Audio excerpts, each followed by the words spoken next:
그런 영향이 없다 이런 얘기만 하고 있는지 이 문제를 한번 집중적으로 해부해 보도록 하겠습니다. 외신 캐스터 전주현 씨 나오셨습니다. 안녕하세요. 네, 안녕하세요.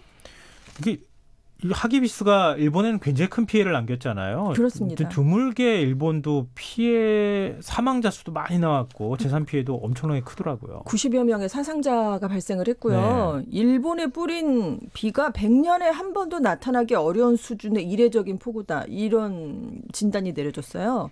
각지에서 연간 강수량의 30에서 40%에 해당하는 비가 하루 이틀 사이에 내렸습니다. 지금 후쿠시마 제1원전하고 가까운 후쿠시마현 가와우치 무라에 24시간 동안 441mm, 이와테현 후다이무라에는 413mm의 집중호우가 내렸는데요. 47개 하천의 제방 66곳이 무너졌어요. 그러니까 얼마나 태풍의 위력이 대단했는지 알 수 있으실 것 같습니다.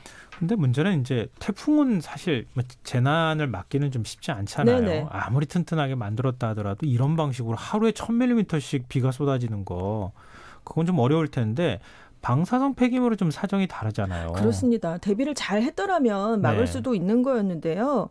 오염 제거 작업을 그동안 많이 해왔거든요. 그래서 나뭇가지 같은 폐기물을 담은 대형 자루들이 있었는데 이게 바깥에 그냥 적재돼 있었잖아요. 쌓여져 있었어요. 네. 근데 이게 비가 너무 많이 오니까 강물에 떠내려갔습니다. 자루 한 개당 무게가 수백 킬로그램에서 1.3톤에 달하고 있는데요. 지금 다무라시에서만 임시 보관소에 폐기물 자루가 2,600여 개가 있었어요. 근데 지금 자루가 몇 개나 유실이 과연 됐는지 수거가 다 됐는지 이게 정확한 자료가 지금 나오지 않고 있고요. 네. 일단 자루 중에 10개가 비어진 상태로 강 여기저기에 흩어져 있는 채로 발견이 됐거든요. 근데 지금 강 여기저기에 흩어져 있다고 말씀을 드렸는데 바로 이 강이 중간에 다른 강이 합류하면서 결국 태평양으로 이어지는 강입니다. 그래서 이런 상황이 지금 다무라시에서만 발생한 게 아니거든요. 그래서 최소 10톤의 폐기물이 하천을 거쳐서 바다로 흘러간 게 아니냐 이런 추정치가 나오고 있습니다. 그리고 지금 후쿠시마현 소마시 같은 네 곳이 산사태나 강물 범람의 영향 때문에 보관소 현장에 직원이 갈 수가 없어요. 그래서 과연 여기는 그럼 어떻게 방치가 돼 있는지 조사조차 지금 안 되고 있는 실정입니다.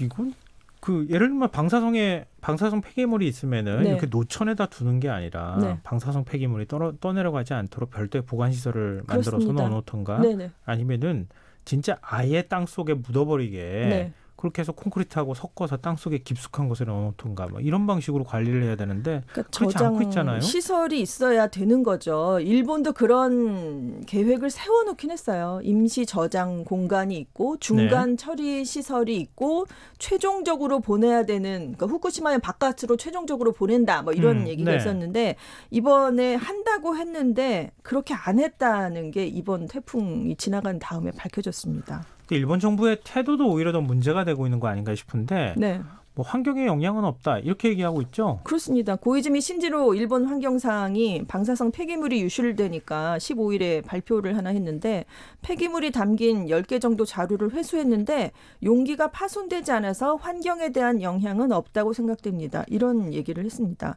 그리고 계속 일본 정부는 지금 정확한 사실조차 파악을 못하고 있는데 안전합니다. 이 말만 반복을 하고 있거든요. 근데 언론들은 현장에서 안이 텅 비어있는 폐기물 자루 사진을 보도한 거예요. 그래서 이게 다 흘러내려간 게 아니냐 이런 지적을 하고 있는데 그래서 일본 국민들 사이에서는 정부가 너무 무책임하다라고 비판을 하면서 폐기물이 사라졌는데도 괜찮다면 그동안 왜 제염 작업을 했느냐 이러면서 비판을 하고 있습니다. 또 아베 총리가 도쿄올림픽 유치하는 연설에서 원전이 통제하에 있다, 언더 컨트롤에 있다 이렇게 얘기를 했거든요. 아주 확신을 하면서 이렇게 얘기를 했는데 과연 이 발언을 믿을 수 있는 것이냐 이런 발언에 대한 신뢰도에 대한 문제도 제기가 되고 있습니다. 지금 후쿠시마현에는 이 방사성 물질에 오염된 흙이나 이런 것들이 얼마나 많이 있습니까? 지금 귀환이 곤란한 지역을 제외하고요. 일단 작년 3월까지 제염 작업을 이루어진 것을 봤을 때 그 오염토가 이미 약 1,400만 세제곱미터에 달하고 있대요. 이 처리해야 할 오염토의 양은 계속 늘어나고 있는데요. 지금 원전 사고에 따라서 귀환이 곤란했던 지역이 있었거든요. 근데 일부를 이제 사람이 다시 살 수 있도록 정비를 하면서 계속해서 오염토랑 폐기물량이 늘어나고 있습니다. 근데 이걸 말씀드린 것처럼 중간 저장 시설로 보내야 된다라고 말씀을 드렸잖아요. 근데 이 작업이 굉장히 더디게 진행이 된 거예요. 그래서 불과 4년 전부터 임시 하치장에 보관했던 것들을 중간 저장 시설로 반입하기 시작했는데요. 지금 내년에 도쿄올림픽이 있으니까 이걸 앞두고 운송 목표를 상향 조정을 갑자기 했거든요. 네. 2배 이상 늘리면서 교통량이 갑자기 증가하게 되고 사고 위험이 그만큼 높아지니까 주민들이 이걸 서둘러 옮기다가 혹시 사고가 나서 더 큰 피해가 나는 게 아니냐 이런 우려가 커지고 있다고 합니다. 근데 원래 사실을 호도하기 위해서 이렇게 사람들이 잘 체감할 수 없는 숫자를 막 얘기하거든요. 네네네. 지금 1,400만 세제곱미터라 그러는데 네. 그냥 알기 쉽게 네. 자루로 얘기하면은 우리가 이제 자루는 큰 자루는 굉장히 큰 자루 받잖아요. 네. 몇 개 정도 되는 거예요? 이게 제가 보니까 뭐 일단 오염수의 경우는 63빌딩을 다 채워도 지금 모자란다 뭐 그런 얘기가 나오고 있어요. 그러니까 오염토도 지금 제가 정확하게 어떻게 그러니까 도쿄돔의 1.6배 이 정도를 하루에 뭐 나오고 있다 뭐 이런 얘기도 있고요. 그래서 뭐 10만 개 그렇습니다. 자료가 보관돼 있다 뭐 이런 10만 5천 개 뭐 이런 얘기도 있고요. 근데 문제는 지금 오염토만 있는 게 아니라 지금 산림에는 대량 제염 작업이 이루어지지 않은 곳들이 많거든요. 근데 지금 산림에서 이제 이번에 흘러내려오지 않았습니까? 네. 그동안 비도 많이 오긴 했지만 그러니까 대량의 방사성 물질이 또 얼마나 더 흩어져 나갔을까? 이거에 대한 평가는 아직까지 나오지 않고 있으니까요. 근데 일본 정부는 그런 거잖아요. 방사성 그 물질이 들어가 있는 뭐 폐기물 같은 네. 오염수 같은 오염수? 경우에도 네. 뭐 이것도 뭐 다 제염 작업하고 처리수라고 부르죠. 처리 다 하고 네네. 난 다음에 네. 나머지기 때문에 용어를 달리 쓰면서 지금 살짝 좀 얘기를 꼬는 그런 모습들도 보이는데 네. 오염토 같은 경우에도 이것도 뭐 제염 작업하면 괜찮다 이런 식의 입장을 보이고 있다고요? 그렇습니다. 그런데 지금 조사한 주체를 좀 달리 해보면요. 네. 일본이 조사했던 결과가 프랑스의 방사능보호 핵안전연구소가 조사한 것보다 7분의 1이 적대요. 그러니까 프랑스는 훨씬 더 7배나 더 위험하다 이렇게 얘기를 하고 있다는 네네. 얘기죠.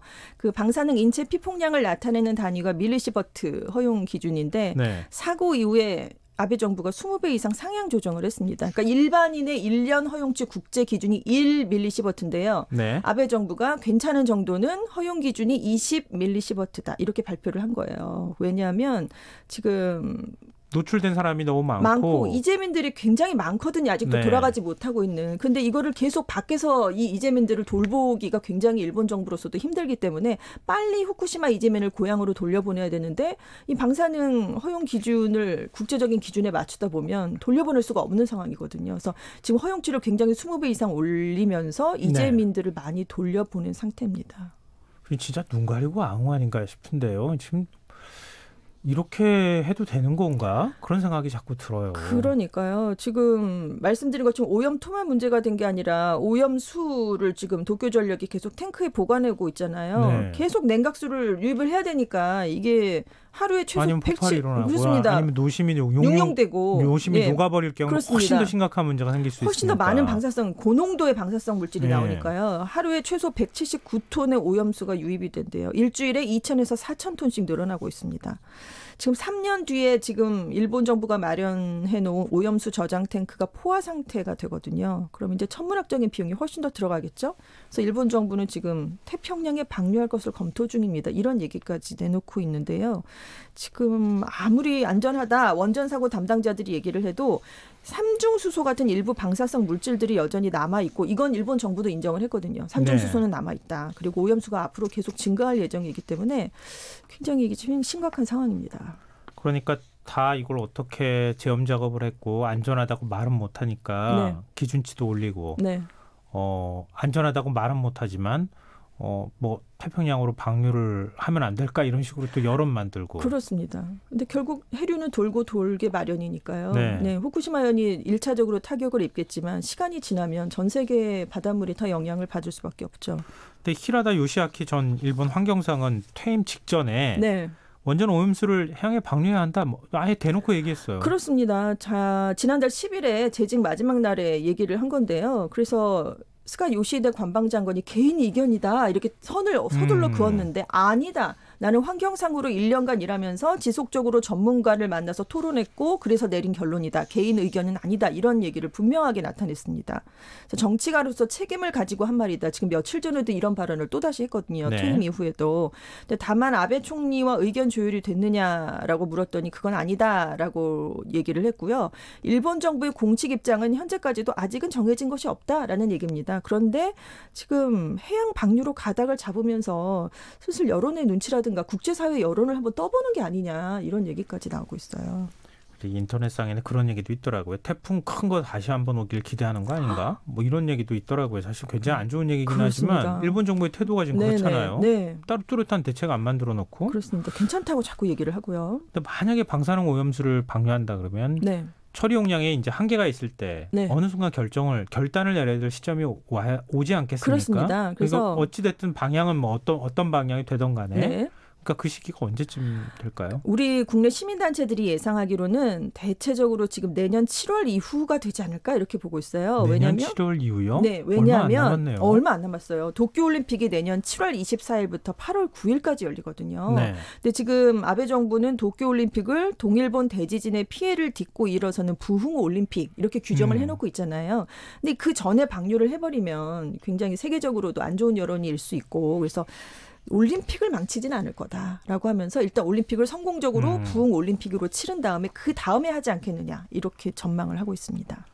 근데 당장 그것도 그거지만 올림픽을 안전하게 치를 수 있겠느냐? 네.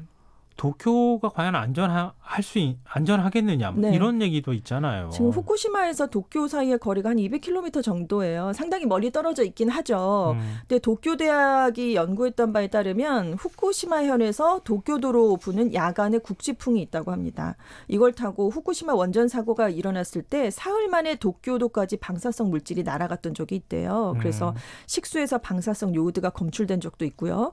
지금 도쿄의 토양 오염 문제도 제기가 되고 있는데 제일 심한 곳이 학교의 운동장이라고 합니다. 흙에 지금 포함이 됐다는 건데 네. 일단 여기에서 뛰어논다고 해도 이게 심각한 영향을 외부적인 피폭이 일으키진 않지만 만약에 세슘에 오염된 흙먼지가 호흡기로 흡수가 된다면 내부 피폭을 일으킬 수 있다 이렇게 우려하는 전문가들도 있어요. 그 체르노빌 원전 그 사태 터졌을 때도 네. 가장 큰 피해는 아이들이 받았어요. 그렇습니다.